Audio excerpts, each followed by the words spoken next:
She ruled the 90s decade with her 5-octave range, multi-platinum albums, inspirational ballads, and a unique musicality that would take many years to get fully recognized. By the end of her first decade in the music industry, Mariah Carey was ready to finally come into her own. Aided by her 2 previous studio albums, Daydream and Butterfly, she released an album that culminated this journey and led to a new phase in her career. This is the story of Rainbow. Welcome to the Unsleever. I've been waiting all year to do this video as it's one of those albums that I lived through in my adolescence, so I'm very fond of it. I'm talking of course about Mariah Carey's Rainbow, and in this video I will walk you through some key moments from the era and show you all vinyl releases, including the super cute 25th anniversary edition that just came out. And if you like these types of videos, I have some others in my channel with albums from Brandy, TLC, Beyonce, and of course Mimi, the queen herself. Maria, I was listening to some of the lyrics. It says, and I quote, "Guess who's back in the mother house with 2 big tig old for your mouth." The lyrics of the song that you're talking about, that's not even my part. That's the Brat's verse, so I don't know why you would... Oh, you have a child. What? The Brat, the rapper, I understand why you couldn't button up those jeans and you had to cut off the top. Now I see. Who the booked me on this job? Get me out of here. After the Butterfly era, Mariah was ready to dive into her movie debut, All That Glitters, and its parent soundtrack. But there were many delays in production, so she put it on hold to release her compilation album Number Ones in 1998, and in the spring of 1999 she started drafting the first ideas for her 7th album. This was sort of an escape for Mariah because she had one more album to deliver to Sony Music, and it was something very urgent for her because it was still ruled by her then ex-husband, Tommy Mottola. Since their divorce, they had been having so many discrepancies about the direction in which Mariah's career should go, with single releases not getting the push that she would have wanted, and the company pushing her into this adult contemporary ballad stuff, which she didn't want to do. So it was very messy for her, and in record time she made this album just to deliver it and move on with her career. So in the summer of 1999 she created this album with her collaborators in Capri, Italy. The album was released on the 2nd of November of 1999, and the imagery was very much in line with the teen pop of the era that was blooming thanks to acts like Christina Aguilera or Britney Spears. This was Mariah's most colorful and carefree album to date, and for the first time she really tapped into her sense of humor, especially through the music video of Heartbreaker that introduced us to her villainous alter ego, Bianca, who had a British accent and was very evil and was promoting at the same time her fictional album Storm. I think it was really funny. Heartbreaker was a big hit, and it was her first single that included a rapper and not relegating this to the remix like it happened with Fantasy. In this case it was Jay-Z, and thanks to this song he got his first of many number ones. There was also a remix version featuring Da Brat and Missy Elliott, and my personal favorite of the 2 versions. The rest of the album is great for understanding what constitutes a Mariah Carey record at this point in her career. It included the inspirational ballad, the 80s cover, the introspective ballad, the hip-hop infused songs, and so on. But the album also introduced some new songs, such as How Much and Ex-Girlfriend, which are very much of its time, but you know, she had never done productions like this. And for the first time we heard a collaboration between Mariah and Jimmy Jam and Terry Lewis with a sex ballad called Bliss. They had already been working together for the Glitter album, but we wouldn't hear those songs until after Rainbow. Overall, it's a fun record that shows her versatility and her good ear for current sounds. The songs are good, but the mastering was really rushed, and you can tell in songs like After Tonight. Thankfully, the remaster for the 25th anniversary fixed everything. I really want to talk about the visuals of this era because they were so much fun. The cover was shot by David LaChapelle, and I think it showcases really well what the album is about. Mariah showing her full range as a musician while still giving us a lighter, freer version of herself. This is my favorite era in terms of artworks. They explore so many colors and everything is just so cute. In this case, most of the photos were taken by George Holtz. In terms of the music videos, there is the iconic Heartbreaker, which is one of her best videos. She also did a video for the Heartbreaker remix in black and white, and it's a lot of fun. The other videos from the era feel very budget friendly, but we still got quite a few. Thank God I Found You and its remix that had completely different videos, CryBaby, Can't Take That Away, and then we have the two versions of Against All Odds, with the solo version just being images from the Rainbow Tour, and the duet version with Westlife being a home video style of them recording the song and hanging out around in Capri.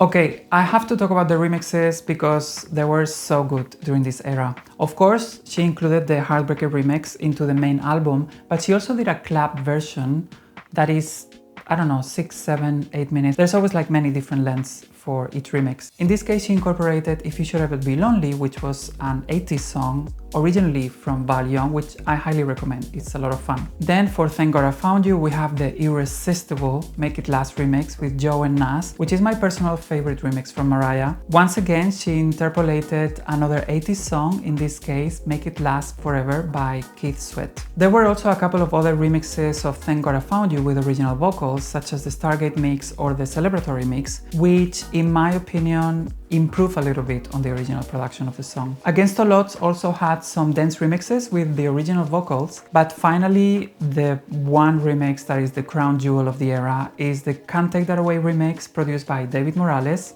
the Triumphant Revival mix.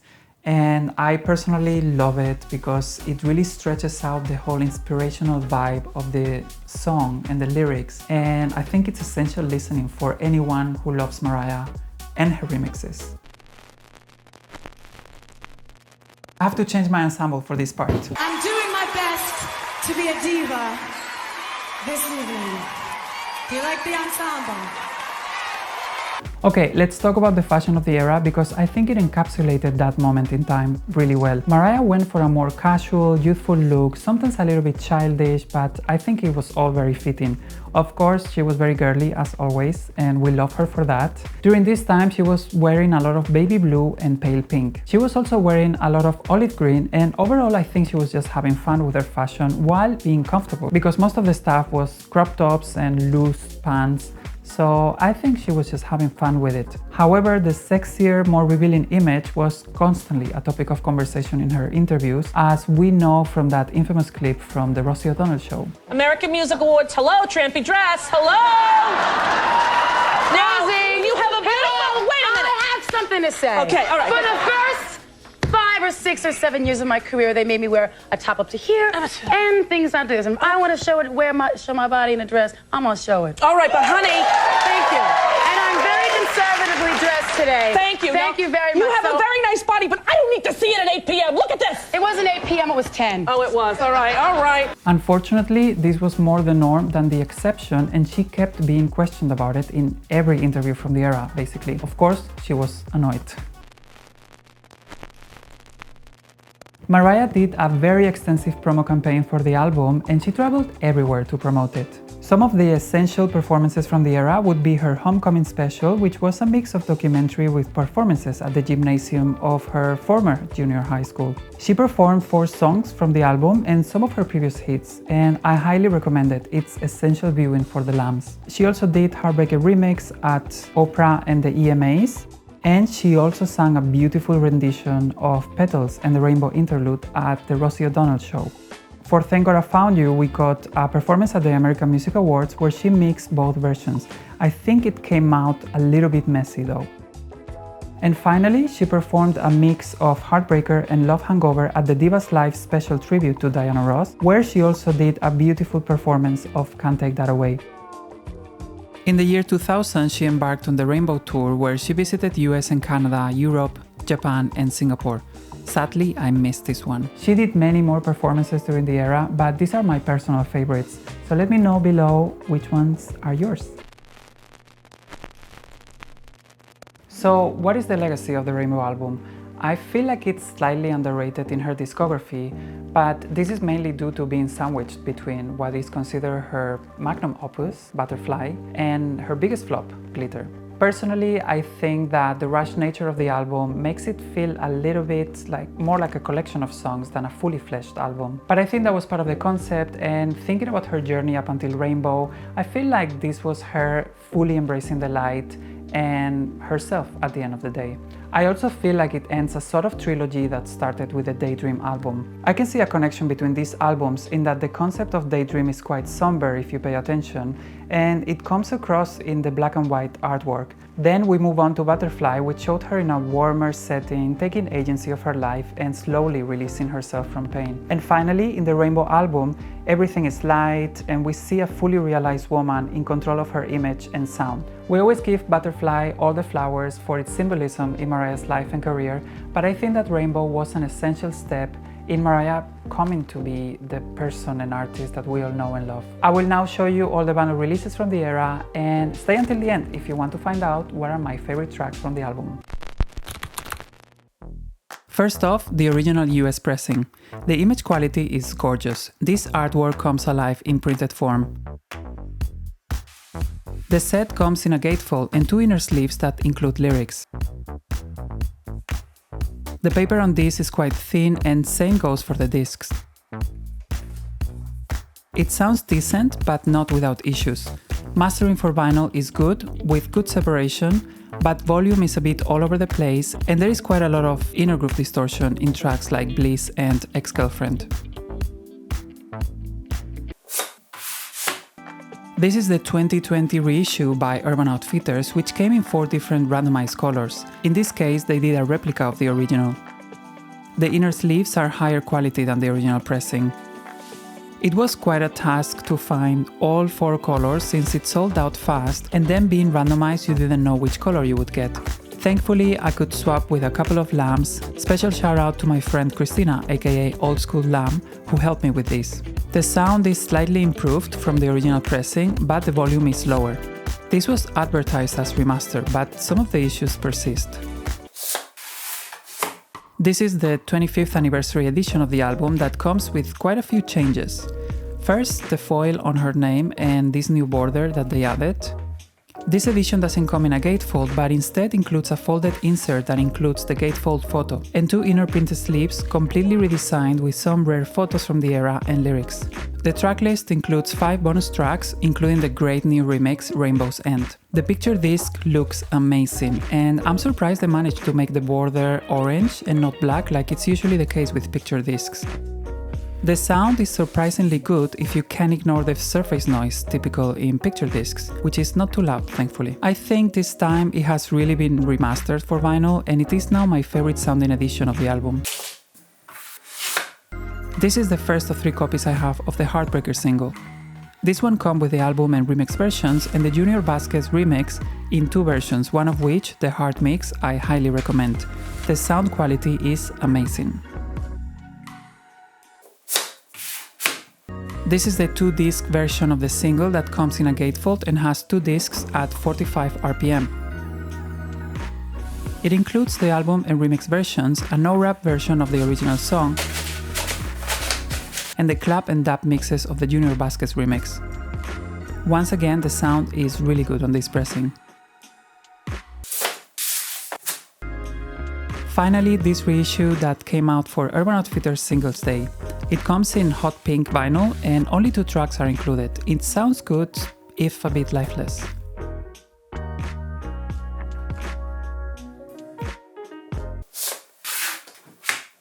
Can't Take That Away is my favorite cover of the era.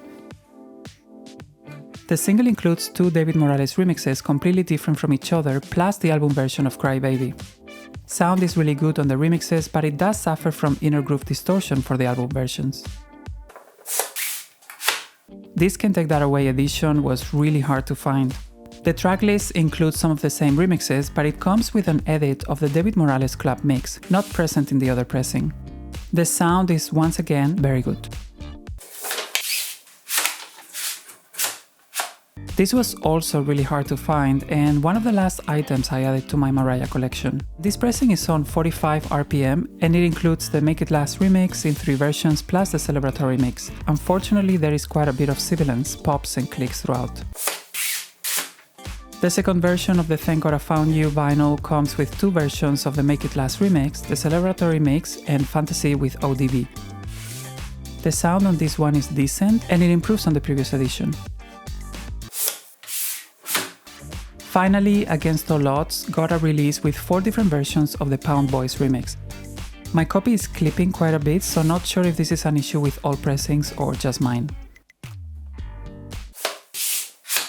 If I had to pick my favorite songs from the album, I would put at number 5 CryBaby, then at number 4 the Heartbreaker remix, number 3 would be Against All Odds, my number 2 is Did I Do That, which I always loved and don't understand why so many people dislike it, and my favorite song is the gorgeous and heartbreaking Petals.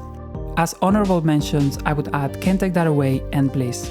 However, if I had to include remixes, then my favorite song would be Thank God I Found You, Make It Last remix. That's all for today's video. I hope you enjoyed my little tribute to the Rainbow album, and let me know in the comments what are your favorite memories from the era. Thanks for watching, see you next time. Bye you guys, thank you.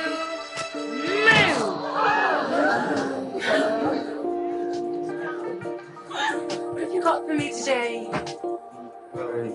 Well, Is it my new CD? no, it's Mariah, but yeah, I know it's Mariah. What a real poster looks like. It's not this. You know what? I don't like that. You love me. Adore me. Hate her. I'm sexy as hell. These are mine too.